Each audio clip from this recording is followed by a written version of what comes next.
Have you ever looked in the mirror after a few weeks of working out and thought, wait, am I actually getting bigger? If you have, you're definitely not alone. Almost everyone who starts going to the gym asks the same question at some point. How long does it really take to build muscle? Is it a few weeks? 3 months? 6 months? A year?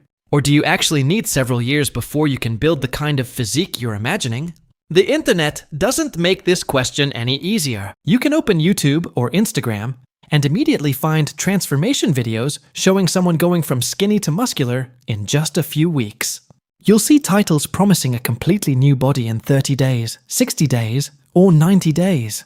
And after watching enough of those videos, it's easy to start thinking that something is wrong with you if your body isn't changing just as quickly. But here's the thing. Building muscle doesn't really work like that. Your body doesn't follow a 30-day challenge. It doesn't look at the calendar and decide that after 12 weeks, it's time to suddenly give you bigger shoulders. Muscle growth is a biological adaptation, and biological adaptations take time. So today, instead of looking at unrealistic transformation photos, we're going to follow a much more realistic journey.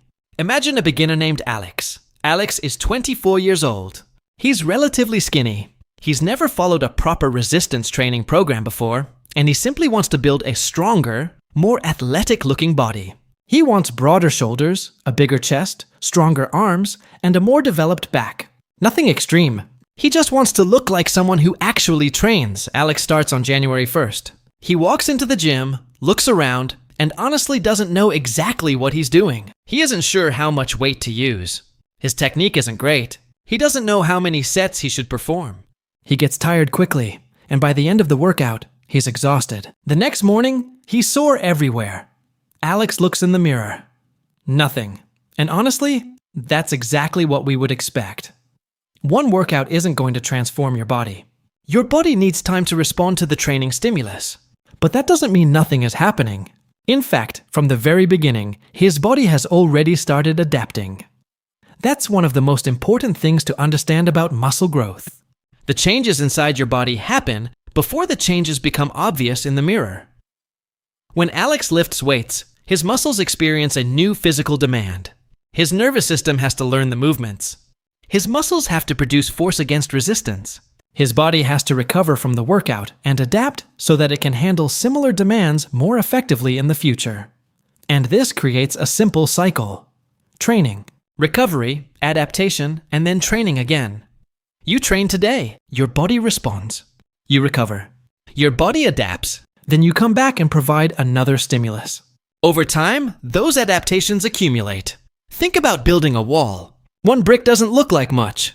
10 bricks don't look like much either. Even 100 bricks might not look impressive if you're standing far away.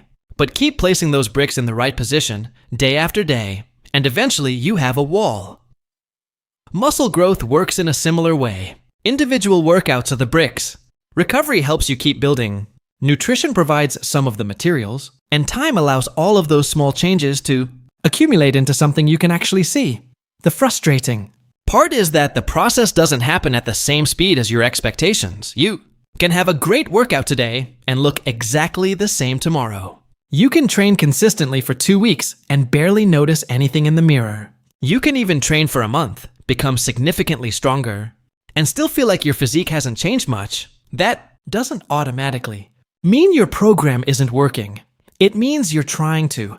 Judge a gradual process using a very short time frame. Let's go back to Alex's. First few weeks, during his first month, something interesting happens. His bench press improves. His squat improves. His rows improve. Exercises that felt awkward during week 1 start feeling much more natural during week 4. Alex might think, wow, I must have built a huge amount of muscle. But not necessarily. Some of those early strength improvements come from neural adaptations and motor learning. Basically, his brain and nervous system are becoming better at performing the movements. Think about learning how to drive a car. The first time you get behind the wheel, you have to think about everything. Where's the brake? How hard should I press it? How much should I turn the wheel? When should I accelerate? Everything feels complicated. But after you've driven for months or years, you don't consciously think about every single movement anymore. Your body has learned the skill. Resistance training has a similar learning component. When Alex first performs a squat, his body doesn't know exactly how to coordinate everything. Over time, his technique improves. His balance improves. His ability to brace improves. His muscles learn how to work together more efficiently. His nervous system becomes better at producing force. That's why strength can increase faster than muscle size. And this is an important distinction. Strength and muscle size are related, but they're not exactly the same thing. You can become stronger because your muscles become larger. But you can also become stronger because your technique improves, your coordination improves, your nervous system becomes more efficient, and you become more confident with the movement. That's why a beginner can sometimes add a surprising amount of weight to an exercise without gaining a huge amount of muscle at the same time. Eventually, however, those easy improvements begin to slow down. The movement becomes familiar. The nervous system has already learned a lot. At that point, continued progress increasingly depends on muscular adaptation. This is one reason beginner progress can feel so exciting. Beginners have several different forms of adaptation happening at once. Now Alex reaches the end of his first week. He's trained 3 times. He's sore. He's tired. He's proud of himself. So he takes a picture. Then he takes another picture the following week. He compares them. Nothing obvious. And this is where a lot of beginners start making mistakes. They think, maybe this isn't working. But think about how small 1 week actually is. Your appearance can change from day to day because of water. Glycogen, food intake, hydration, lighting, posture, muscle pump, and even the time of day. You might look slightly bigger after eating more carbohydrates because your muscles are holding more glycogen and water. You might look flatter after a poor night's sleep. You might look more muscular after a workout because of the temporary pump. None of those things necessarily represent permanent muscle growth. That's why you shouldn't judge your progress every morning. Instead, look for trends. Are you getting stronger? Are your repetitions improving?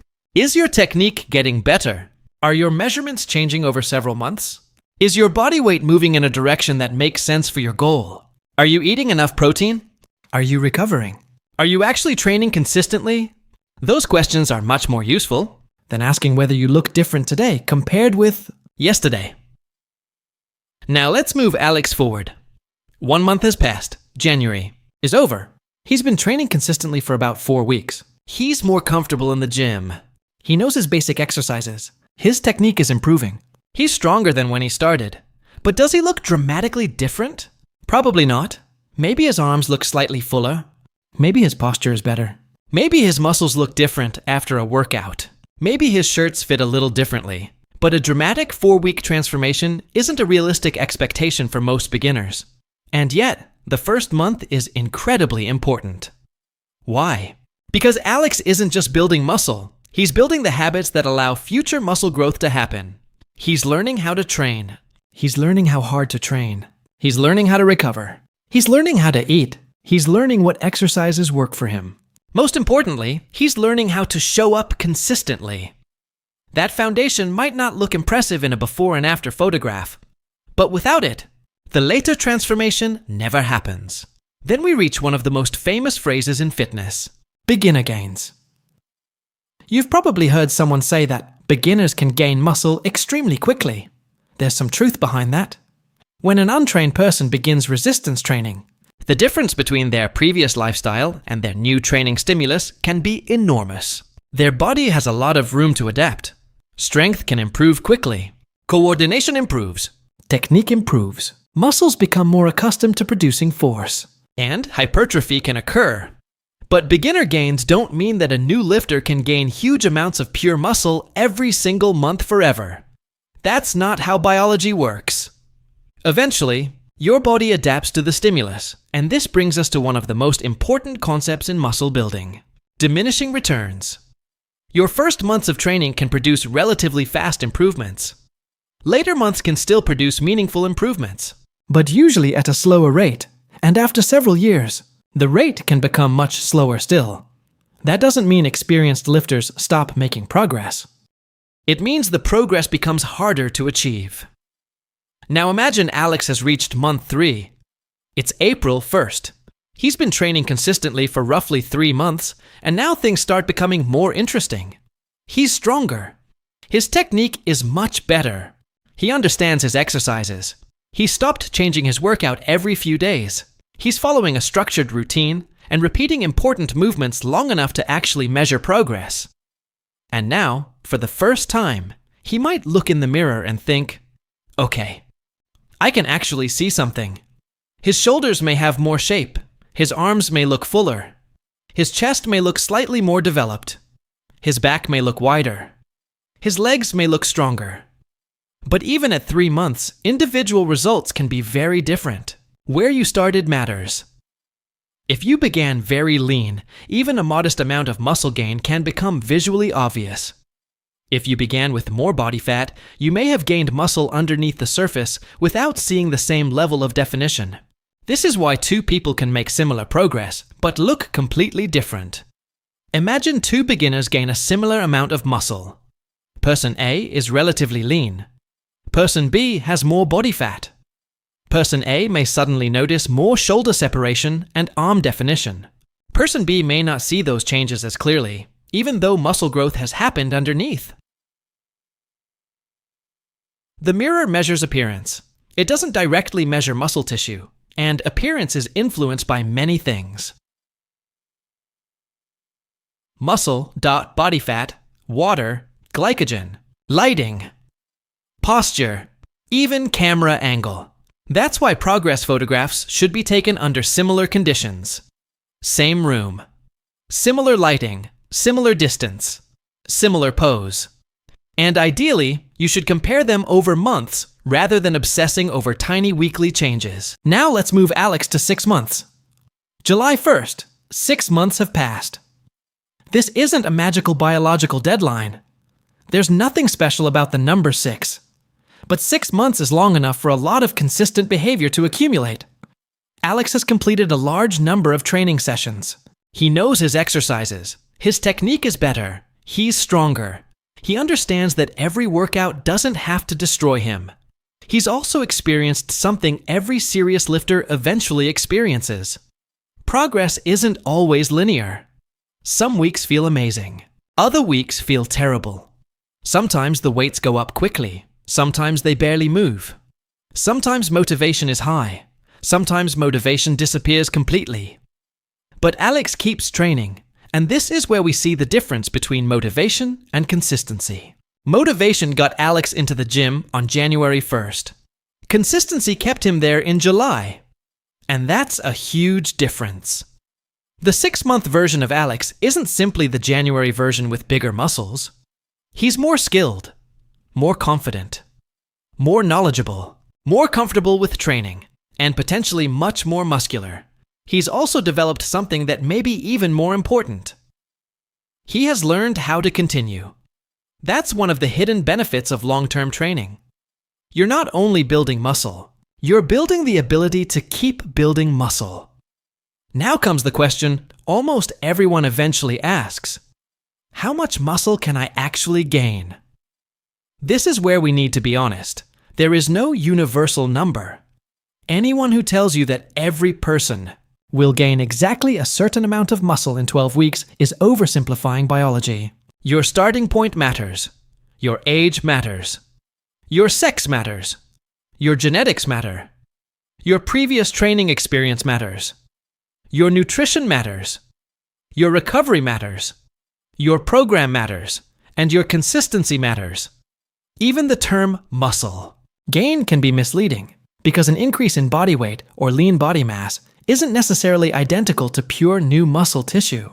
If your weight increases by 5 kilograms, that doesn't mean you've built 5 kilograms of muscle. Some of that weight could be muscle, some could be fat, some could be water, some could be glycogen, some could simply be food and fluid inside your digestive system.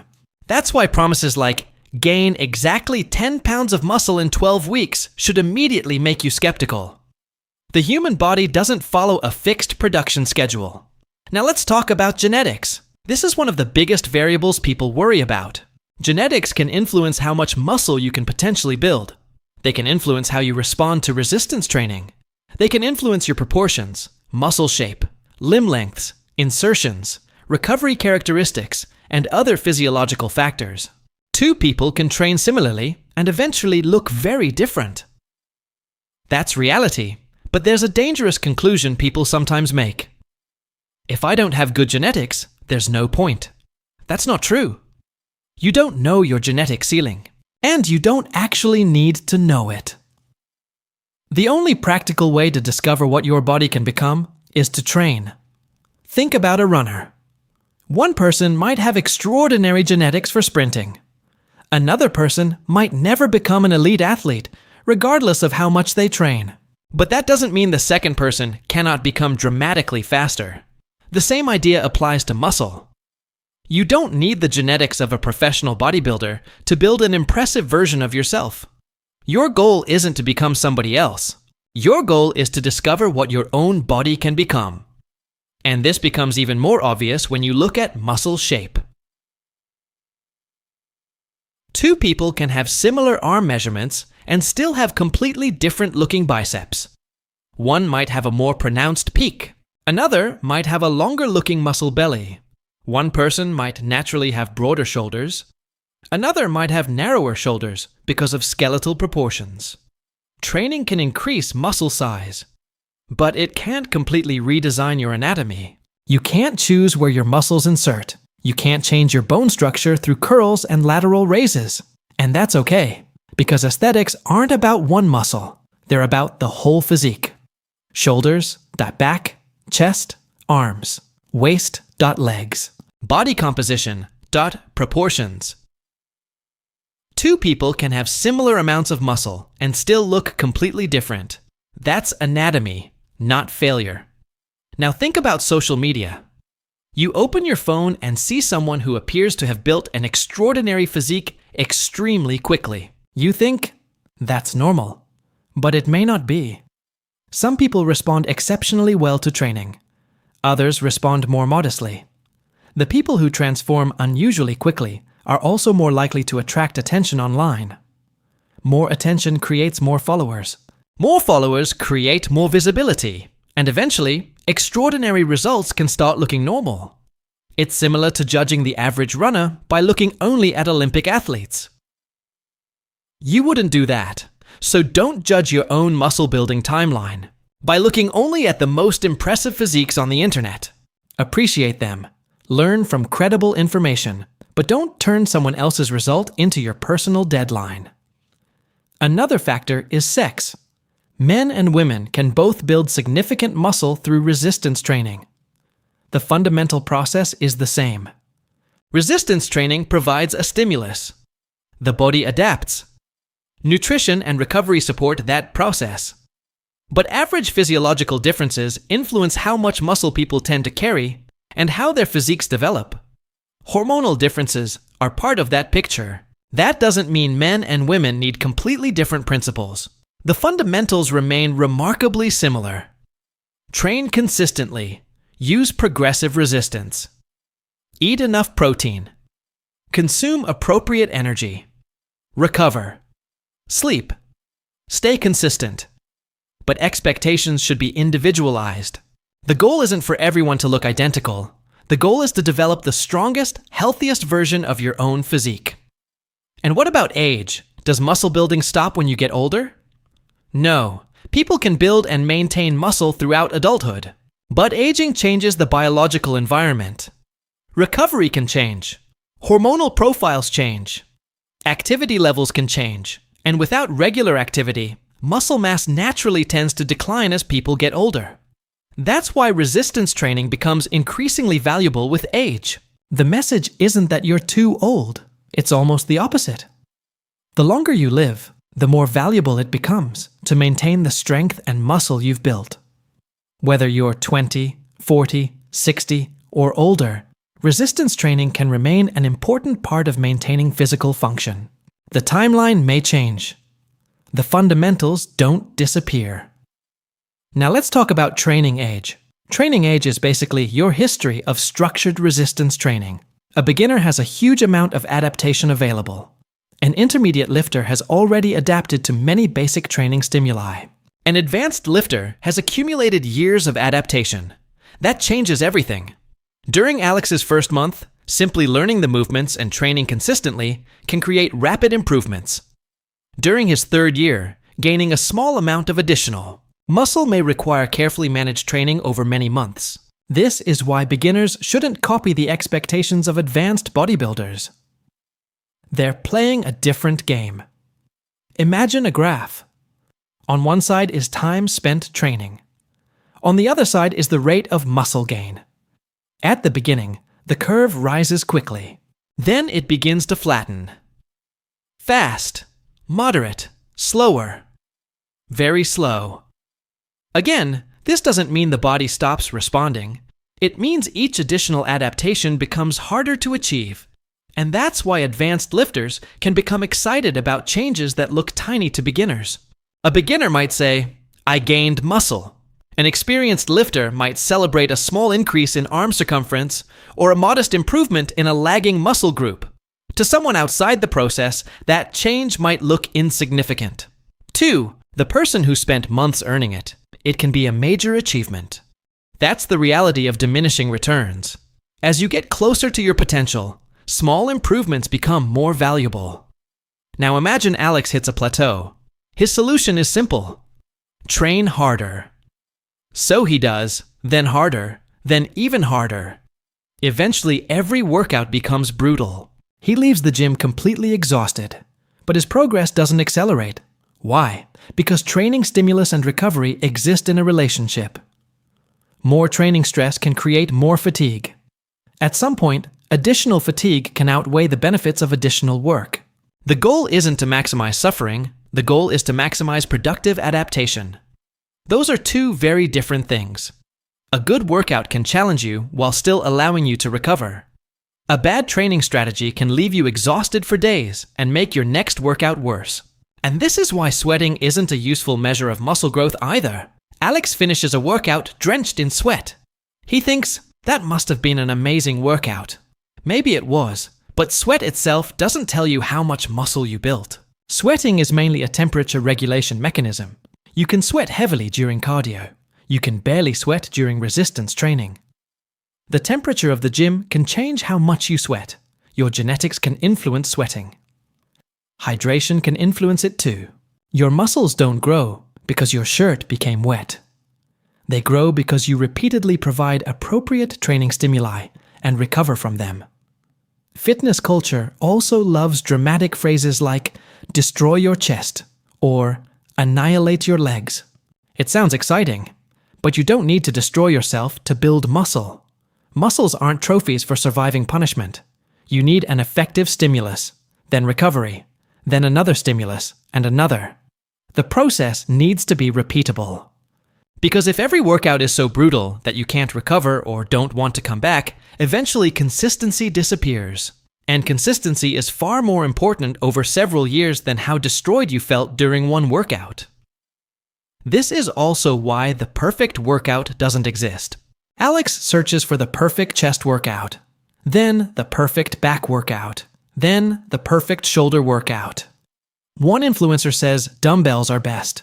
Another says machines are better. Another says barbells are the only way to build serious muscle. Another says cables are superior. Alex becomes overwhelmed. But the truth is much simpler. Many different exercises can stimulate muscle effectively. The best exercise for you depends on your goals, anatomy, equipment, experience, comfort, and ability to perform the movement consistently. There is rarely one magical exercise that everyone must perform. A good workout repeated consistently is much more valuable than a theoretically perfect workout that you constantly replace. This is why consistency beats novelty. If Alex performs the same core movements for several months, he can track his performance. He can see whether his strength is improving. He can improve his technique. He can learn how the movement feels. Now compare that with someone who changes exercises every week. They may also be doing good exercises, but they have less continuity. It's harder to know what's working. Novelty can be fun, but your muscles don't need constant novelty. They need an appropriate stimulus that you can progressively improve. Now let's look at training volume. Volume matters, but more isn't automatically better. Suppose Alex performs 10 challenging sets for a muscle group and recovers well. Then he decides that if 10 is good, 30 must be better. So he dramatically increases his workload. His workouts become longer. His performance begins dropping. His joints feel beat up. His recovery gets worse. And eventually, he starts skipping workouts. The theoretical training stimulus increased, but his ability to consistently execute the program decreased. That's why the goal isn't maximum volume. It's effective volume. Enough productive work to stimulate adaptation while still allowing recovery. Evidence supports the idea that increasing weekly training volume can be useful for hypertrophy, but individual needs vary. A number can be a useful reference point, but it isn't a law that applies identically to everyone. Your ideal amount of work depends on your training history, exercise selection, recovery, schedule, and ability to maintain quality. Frequency works the same way. Alex might train 3 days per week. Someone else might train 4. Another person might train 5. There isn't one magical schedule. For many beginners, training major muscle groups more than once per week can be practical, but frequency should support consistency. If Alex can train 3 days every week for several years, that may be much more useful than a 6-day routine he follows for 10 days before giving up. The best program isn't the most impressive one on paper, it's the one that actually gets done. Now Alex starts chasing weight on the bar. Every week he wants more, but his technique is getting worse. His squat becomes shallower. His press becomes uncontrolled. His rows become body swings. His curls become full body movements. He thinks he's progressing because the number increased. But numbers don't tell the whole story. Movement quality matters. The goal is to make the target muscles perform the intended work with appropriate technique. That doesn't mean every repetition has to look identical. It doesn't mean there's only one acceptable technique. But it does mean that adding weight while destroying the movement isn't automatically progress. A heavier number isn't necessarily a better stimulus. The goal is productive work. Now we leave the gym again, because training is only one side of the equation. Nutrition matters. Alex can train perfectly. But if he consistently doesn't consume enough protein or enough energy to support his goal, maximizing muscle growth becomes harder.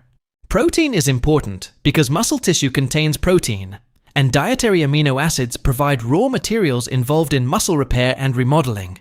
But fitness culture often turns useful information into extremes. If some protein is good, massive amounts must be better. Not necessarily. Evidence suggests that increasing protein intake can support resistance training adaptations, with benefits tending to plateau around roughly the mid 1 gram per kilogram range in many analyses. That doesn't mean everyone has to hit one exact number. It simply means most people don't need absurd amounts of protein. You can get protein from eggs, fish, chicken, lean meat, milk, yogurt, beans, lentils, soy, and many other foods. And if getting enough protein from food is difficult, a protein supplement can be convenient. But convenience isn't the same thing as necessity. Protein powder isn't magic. It's simply an easy way to consume protein. Now Alex asks, if I want to build muscle, should I just eat as much as possible? Again, no. This is where the classic dirty bulk comes into the story. Alex watches a video where someone tells him that he can't build muscle unless he's eating huge amounts of food. So he starts eating everything. Pizza, burgers, desserts, huge shakes, anything available. His weight increases quickly. He becomes stronger. He thinks it's working. But body weight isn't the same thing as muscle. Some of that gain may be muscle. Some may be fat. Some may be water. Some may be glycogen, and some may simply be food inside his digestive system. The goal isn't to gain weight as quickly as possible. The goal is to create an environment that supports muscle growth while controlling unnecessary fat gain. That's a very different approach. This is especially important for skinny beginners. Alex starts lean, so he assumes every kilogram he gains is muscle. But as he eats more and trains, several things can happen simultaneously. He can build muscle. He can replenish glycogen. He can hold more water. He can gain some body fat. His appearance can improve dramatically, even though the change isn't entirely new muscle tissue. So if someone tells you, "I gained 10 pounds," that information alone doesn't tell you much. The better question is, what changed inside those 10 pounds? Now let's talk about sleep. Imagine Alex has everything else right. His training is good. His protein is adequate. His calorie intake is appropriate, but he sleeps 5 hours every night. He stays up late scrolling. He wakes up exhausted. He trains while tired. His performance becomes inconsistent. Recovery becomes harder. This is why recovery matters so much. Training provides the stimulus. Recovery provides the opportunity to adapt. You don't build your physique simply by accumulating fatigue. You need to recover from the work you're doing. Sleep is part of that recovery environment. Nutrition matters too. Managing fatigue matters. Rest days matter. But this doesn't mean you need perfect recovery every single day. Real life isn't perfect. One bad night's sleep won't destroy your progress. One missed meal won't erase your muscle. One stressful week won't reset your body. Patterns matter much more than isolated events. Now step back and look at Alex's first 6 months. January was about learning. February was about becoming stronger. March was about improving technique and consistency. April was when early visual changes might become more noticeable. May and June were about accumulation. And by July, Alex could look back and realize that his body had genuinely changed. But there was never one magical day when he built muscle. His body changed gradually. Some changes were invisible. Some were measurable. Some were visible. Some were psychological. And some came from simply becoming better at training. That's why muscle growth can be so difficult to appreciate while you're living through it. You see yourself every morning. And because the changes are so gradual, your brain has trouble recognizing them. But imagine someone who hasn't seen Alex for 6 months. They might immediately notice. Your shoulders look bigger. Have you been working out? That moment can feel strange, because Alex didn't wake up one morning looking completely different. He changed a little, then a little more, then a little more, and eventually the accumulation became obvious. That's what muscle growth looks like. It's slow enough to frustrate you, but fast enough to completely change you when you give it enough time. Now, there's another major problem beginners face. Social media. Alex opens his phone. He sees someone with an incredible transformation. Day 1. Day 90. Huge difference. Then another 8 weeks. Then another 12 weeks. Alex looks at himself and thinks, why don't I look like that? But he's comparing his behind-the-scenes footage to somebody else's highlight reel. Online transformations can be real, but they're also often presented under highly controlled conditions. Lighting matters. Posing matters. Flexing matters. The pump matters. Camera angles matter. Starting body composition matters. Training history matters. And sometimes performance-enhancing drugs may be involved. That doesn't mean every impressive physique is enhanced. You cannot determine someone's drug use simply by looking at them. The point is much simpler. You don't know the entire story behind a photograph. So don't use somebody else's photograph as your deadline. Now Alex finishes a workout and looks in the mirror. His arms look huge. His chest looks fuller. His shoulders look round. He thinks, this is finally what I'm going to look like all the time. 2 hours later, the effect is gone. That's the pump. Exercise temporarily increases blood flow and fluid in the trained muscles, creating that fuller appearance. The pump is real. It feels great, but it isn't the same thing as long-term hypertrophy. A huge pump doesn't automatically mean a better workout. And the same applies to soreness. Alex thinks, if I'm not sore tomorrow, the workout didn't work. That's another myth. Soreness is not a reliable measurement of muscle growth. You can have a productive workout without being extremely sore. And you can become extremely sore from doing something new without building an extraordinary amount of muscle. Remember Alex's first week. He was destroyed. 6 months later, the same exercises might barely make him sore. Does that mean they stopped working? No. His body adapted. That's the entire point. Now Alex makes another common mistake. He changes everything. 3 weeks into his program, he sees a new video. New workout. He changes. 2 weeks later, another influencer recommends a different exercise. He changes again. Another person says there's only one correct way to train chest. He changes again. Eventually, Alex has performed dozens of exercises, but he can't answer one simple question. Am I actually getting better? He doesn't know, because he never kept anything stable long enough to measure. Consistency doesn't mean doing exactly the same workout forever. It means keeping enough stability in your program to evaluate progress. You need continuity.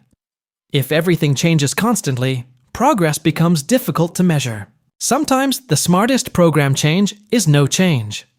Now let's say Alex reaches month 6 and isn't seeing the results he expected. What should he do? Don't panic. Diagnose. First, ask whether he is actually training consistently. Not whether he has had a gym membership for 6 months. How many productive workouts did he really complete? Second, is his training progressive? Are his weights improving? Are his repetitions improving? Is his technique improving? Third, is he consuming enough protein? Fourth, is his calorie intake appropriate? Fifth, is he recovering? Sixth, is he tracking progress objectively? And finally, has he actually given the process enough time? The solution depends on the problem. If Alex isn't training consistently, he doesn't need an advanced program. He needs consistency. If he's training hard but eating too little, nutrition might be the problem. If he's eating excessively and gaining mostly fat, he may need to adjust his calorie intake. If he's exhausted all the time, recovery might be limiting him. If his program changes every week, he may need more structure. And if everything is working, but progress is simply slow, he may need patience. At 6 months, Alex has learned something that January Alex didn't understand. Muscle building isn't about finding the perfect workout. It's about repeatedly doing enough things right. Train, eat, recover. Progress. Repeat. There will be bad workouts. There will be plateaus. There will be strange weeks on the scale. There will be days when you look smaller. There will be days when you look bigger. There will be exercises you love and exercises you hate. There will be weeks when motivation disappears. There may even be periods when life forces you to train less. None of that means you failed. The question is whether the overall trend is moving forward. Now we move beyond 6 months, and this is where the game starts changing. Alex is no longer completely new to resistance training. The beginner phase is beginning to fade. At first, progress felt almost automatic. Every week brought something new. Then the progress slows. Alex adds weight. Then it takes longer to add more. He becomes frustrated. He thinks, maybe I'm not building muscle anymore. But slower progress isn't the same as no progress. The beginner phase is fast because there is so much room for adaptation.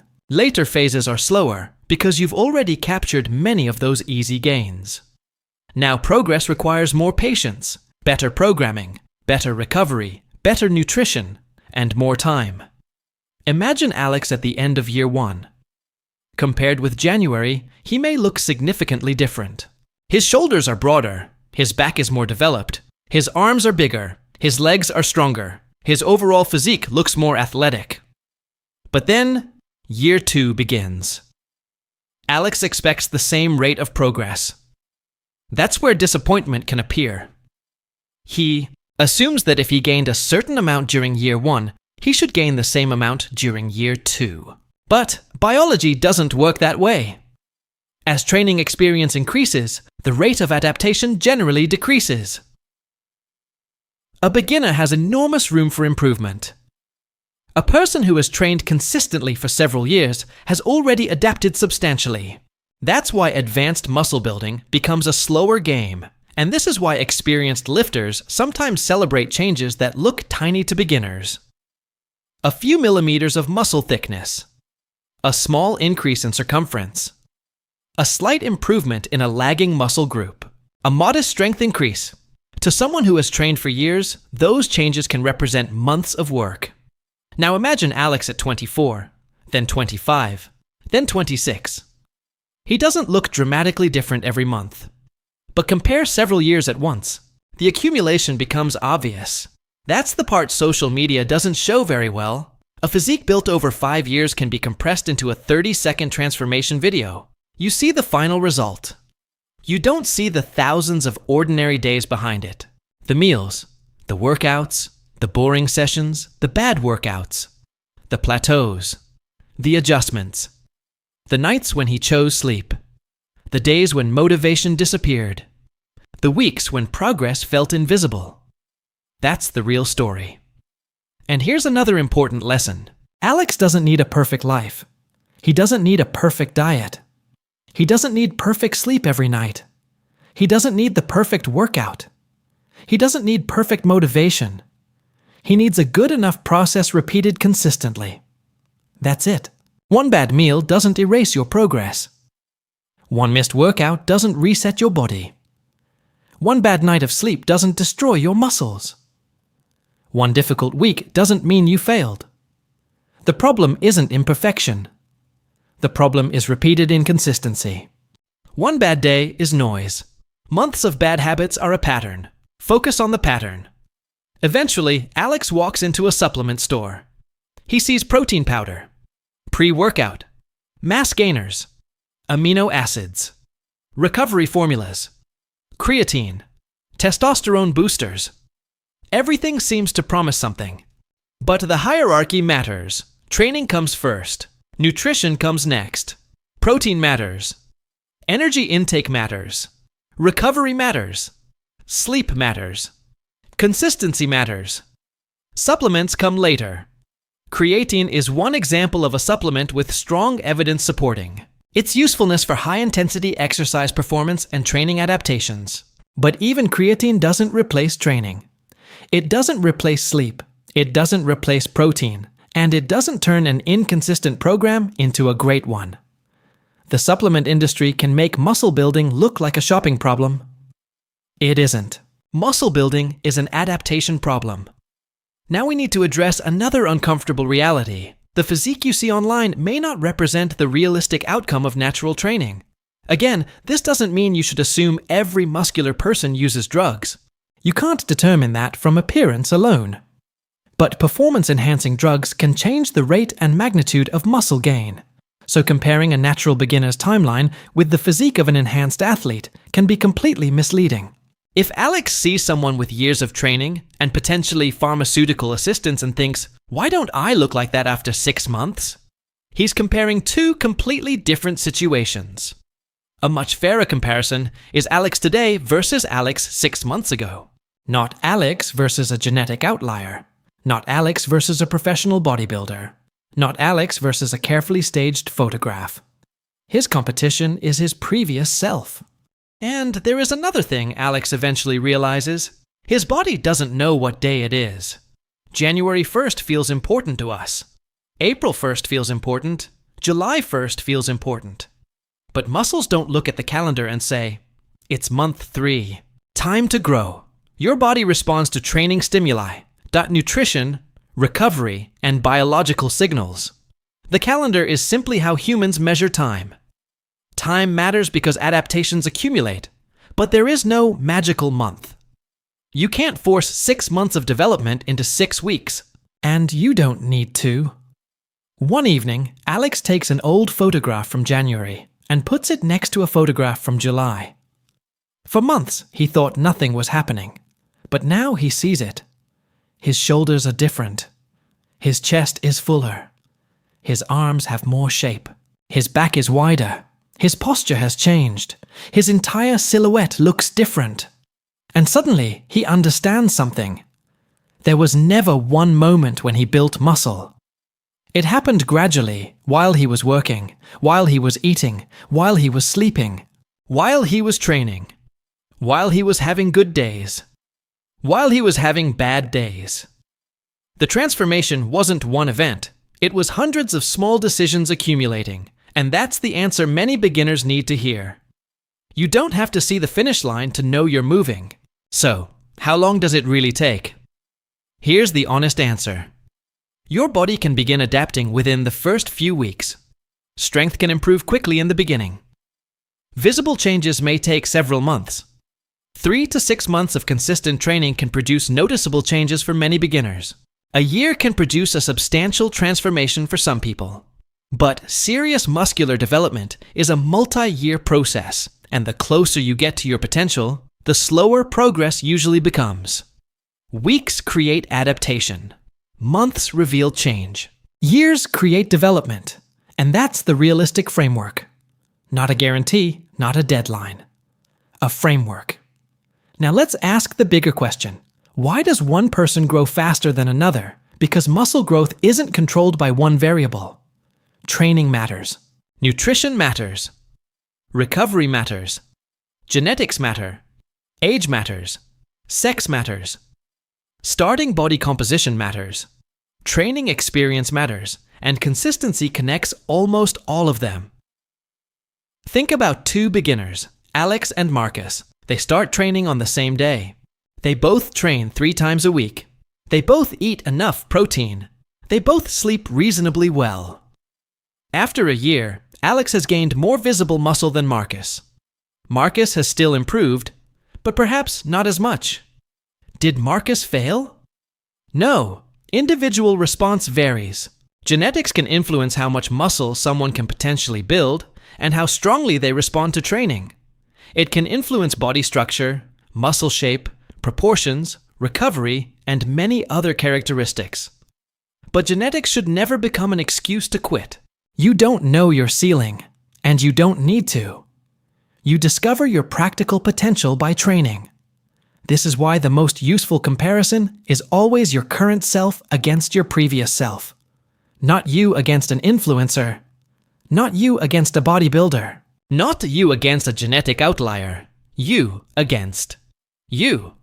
And perhaps that's the most important mindset shift in this entire documentary. Stop asking, how fast can I become someone else? Start asking, how much can I improve myself? Because those questions lead to completely different outcomes. Now imagine Alex reaches his 2nd year. He's learned the basics. He understands his training. He doesn't change programs every week. He doesn't panic when progress slows. He tracks his workouts. He eats enough protein. He manages his recovery. He makes small adjustments when necessary. And most importantly, he understands that slow progress is still progress. 6 months into year 2, his physique changes again. Not as dramatically as year 1, but it changes. His shoulders continue developing. His back gets thicker. His legs become stronger. His arms improve. Month by month, the changes are difficult to see. Year by year, they're obvious. That's the power of a longer timeline. Now imagine years 2 through 5.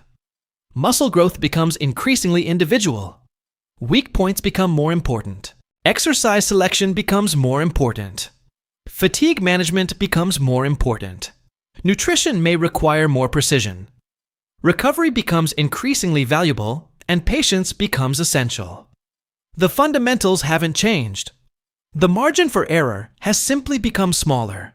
This is the difference between good and optimal. A good program can produce excellent results. It doesn't have to be perfect. A good diet doesn't need to be flawless. A good sleep schedule doesn't require perfection. If you're progressing, recovering, and enjoying the process, you don't need to redesign your entire life because someone online claims their method is 3% better. Beginners often waste too much energy optimizing tiny details. They worry about supplements while skipping workouts.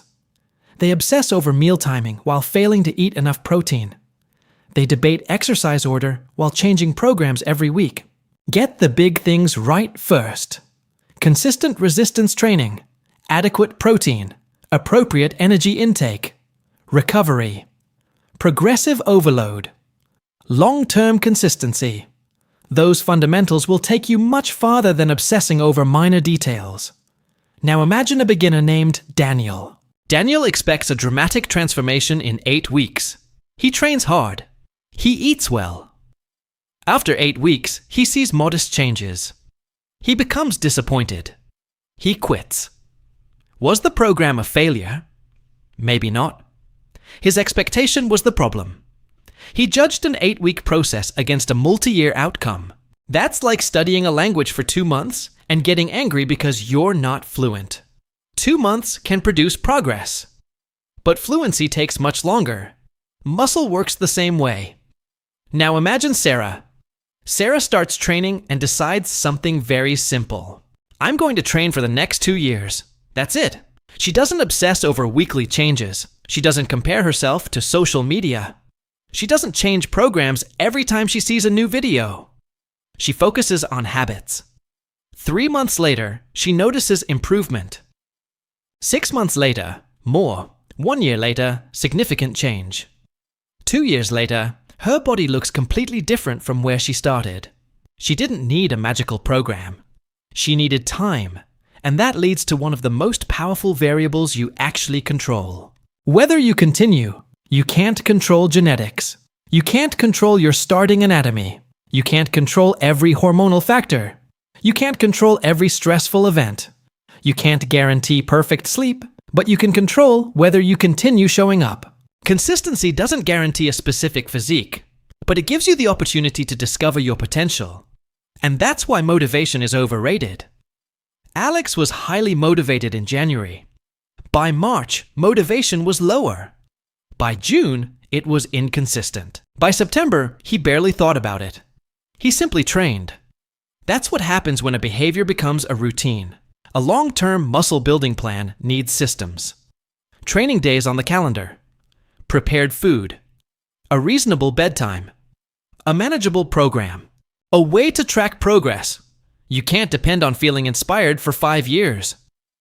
Eventually, Alex stops saying, "I'm trying to work out." He starts saying, "I train."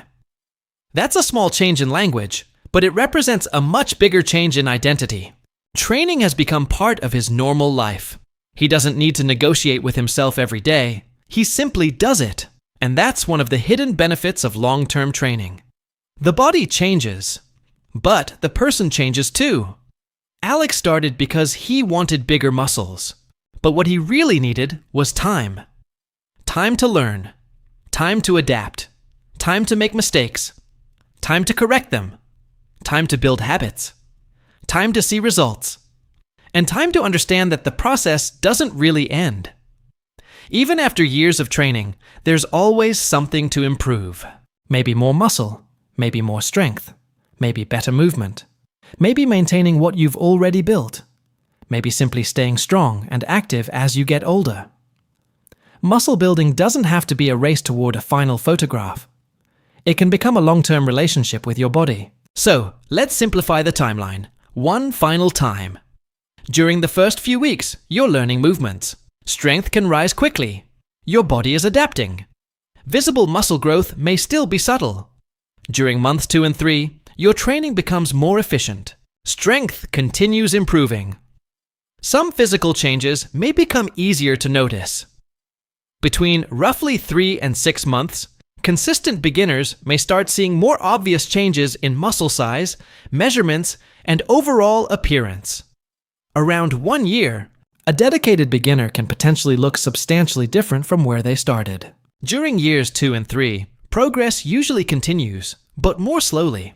And beyond several years, further development remains possible, but diminishing returns become increasingly important. That's the realistic timeline. Not a promise, not a guarantee. A framework. And perhaps the better question isn't, how much muscle will I build in 12 weeks? Ask, what can I build in 12 months? Then, what could I build in 3 years?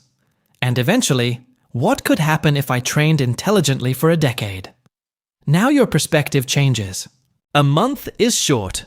A year is meaningful. Several years are transformative. And a decade can completely change your relationship with your body. You probably won't wake up after 30 days looking like a professional bodybuilder. You might not look dramatically different after 8 weeks. You will have days when you think nothing is happening, You may plateau, you may gain some unwanted fat, you may lose some muscle during periods of inactivity. You may compare yourself to someone with completely different genetics. You may become frustrated. All of that is normal. The question isn't whether those things happen. The question is whether you return to the fundamentals. Because muscle growth isn't a test of how motivated you are. It's a test of whether you can repeatedly create the conditions that allow your body to adapt. So what should you actually do tomorrow? Don't overcomplicate it. Choose a sensible resistance training program. Train consistently. Learn the movements. Track your performance. Eat enough protein. Eat according to your goal. Sleep enough. Recover. Take photographs occasionally. Measure your progress periodically. And give yourself months, not days, to evaluate the result. You don't need to reinvent fitness. You need to execute. So, how long does it really take to build muscle? The most honest answer is this. It starts sooner than you think. It becomes visible more slowly than you want. And it takes much longer than you expect to reach your full potential. Your body begins adapting when you start training. Strength can improve within weeks. Visible changes may take several months. A year can produce a meaningful transformation for a consistent beginner. And substantial muscular development is a multi-year pursuit. There is no universal number, no exact deadline, no guaranteed monthly rate. But there is a pattern. Weeks create adaptation. Months reveal change. Years create development. And that may be the most important thing to understand. You don't need to rush muscle growth. You need to stay in the process long enough to see what your body can become. Because the person who quits after 2 months never sees month 6. The person who quits after 6 months never sees year 1. The person who quits after year 1 never sees year 3. But the person who keeps going gets to discover something no transformation photograph can show you. What happens when small improvements accumulate for years? That's the real experiment. And you are the experiment. Your training is the stimulus. Your nutrition is part of the environment. Your recovery allows adaptation. Your genetics influence the response, and time allows everything to accumulate. So don't ask only, how quickly can I build muscle? Ask a better question. How long? Am I willing to train? Those questions create completely different mindsets. The first creates impatience. The second creates strategy. If you train for 8 weeks, you're hoping for a result. If you train for 8 years, you're building a life around the result. And the person who stays in the game has an enormous advantage over the person constantly searching for shortcuts. There is no secret exercise that replaces consistency. No supplement that replaces training. No protein powder that replaces adequate nutrition. No 30-day challenge that compresses years of biology. No perfect program that guarantees a specific physique. And no universal timeline that predicts exactly when your muscles will become visible. That's not exciting marketing, but it's reality. And honestly, reality is better because it means your progress doesn't depend on discovering some hidden secret. You don't need the perfect exercise. You don't need perfect genetics. You don't need perfect motivation. You need a good enough system and enough time. So if you're currently frustrated, don't quit just because the mirror isn't giving you the answer you want yet. Ask yourself a few questions. Have I actually trained consistently? Have I progressively challenged myself? Am I eating enough protein? Am I eating enough total food for my goal? Am I sleeping enough? Am I recovering? Am I tracking my progress? Am I taking photographs under similar conditions? Have I given this process enough time? If most of the answers are yes, keep going. If many of the answers are no, don't feel defeated. That's useful information. Now you know what needs to improve. The answer may not be more motivation. It may simply be better execution. And if you remember only one sentence from this entire documentary, remember this: you don't need to rush muscle growth. You need to stay in the process long enough to see what your body can become. Think about Alex one more time. January 1st. A nervous beginner walks through the gym doors. He doesn't know what he's doing. He doesn't know how long it will take. He doesn't know what his genetics will allow. He doesn't know exactly how much muscle he'll build. He only knows that he wants to change. 1 year later, he's different. 3 years later, different again. Not perfect. Not finished, but stronger. More muscular. More experienced. And perhaps most importantly, more patient. Because Alex finally understands that muscle building was never about winning the first month. It was about refusing to lose the next 5 years. Pause. So, how long does it really take to build muscle? There is no single number. Some adaptations begin within weeks. Visible changes often require months. Significant transformation generally requires many months or years. And reaching your personal potential can take a very long time. But here's the part that should motivate you. You don't have to know exactly how far you'll go. You only need to take the next step. Train, don't eat, recover, repeat. Then let time do what time does best. Accumulate small changes, because one workout won't transform your body, but hundreds can. One good meal won't build a physique, but thousands of good enough meals can support one. One night of sleep won't change your body, but years of recovery can help sustain the training that does. 1 month may not look impressive. 1 year can. And several years. That's when you begin to understand the real power of consistency. So if you're standing at the beginning, don't ask whether you can transform yourself in 30 days. Ask where you'll be if you simply refuse to quit for the next 12 months. Then ask where you'll be in 3 years. Because the body you're trying to build doesn't appear all at once. It's built quietly. Session by session. Meal by meal. Night by night. Year by year. And one day, you'll look back at the person who started and realize that the transformation happened while you were busy living your life. That's the part nobody can sell you in a supplement bottle. Nobody can package it into a 30-day challenge. Nobody can guarantee it with a before and after photograph. Because the real transformation isn't a product. It's a process. And the process requires something incredibly simple, but incredibly difficult. Time, consistency, patience, and the willingness to keep going when the results are still too small to see. So start where you are. Train with intention. Eat intelligently. Recover seriously. Measure honestly and give yourself time. Because you don't need to rush. You don't need to become someone else. You don't need a miracle. You simply need to keep going long enough to discover what your body is capable of becoming. And one day, you'll look back. You'll find that old photograph. The one from your first week. The one where you thought nothing was happening. And you'll place it next to the person standing in front of the mirror now. And suddenly, you'll see it. The shoulders. The arms. The chest. The back. The legs. The posture. The confidence. The difference. It wasn't one workout. It wasn't one meal. It wasn't one supplement. It wasn't one perfect week. It was hundreds of ordinary days. Thousands of ordinary decisions. Repeated long enough to create something extraordinary. That is how muscle is built. Quietly. Gradually. Consistently. And eventually, visibly. Pause. So if today is your day 1, remember this, you don't need to know what you'll look like 5 years from now. You only need to decide whether you're willing to show up tomorrow. Then the day after that. Then the week after that. Then the month after that. Because the transformation you're waiting for may not happen tomorrow. But if you continue, you will eventually become different from the person who started. Not overnight. Not magically, but gradually. And that's exactly why it matters. This is the long game, and the long game is where the real transformation happens.